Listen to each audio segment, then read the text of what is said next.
नाही, आपण मागच्या वेळेस जे बोललो होतो की भाजपने मतदारांना गृहीत धरलं आणि हे गृहीत धरणंच महाग पडलेलं दिसतंय की आम्ही पक्ष फोडला तरी मतदारांना ते चालून जाईल किंवा आम्ही ईडीच्या CBIच्या कारवाया केल्या तरी मतदारांना चालून जाईल, आम्ही मराठा आरक्षणाच्या संदर्भात वेगवेगळ्या भूमिका प्रत्येक नेत्याने वेगवेगळ्या मांडल्या तरी ते मतदारांना चालून जाईल किंवा भुजबळांची उमेदवारी देणं त्यांना अचानकपणे नाकारणं हे केलं तरी मतदारांना चालून जाईल.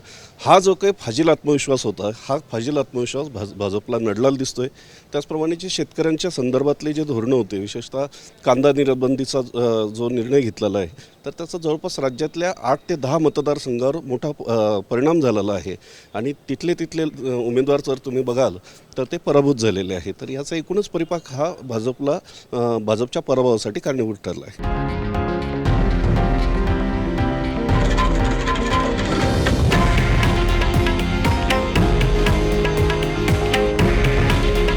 हे आहे देशातील नंबर 1 न्यूज नेटवर्क आणि आपण पाहत आहात TV9 मराठी.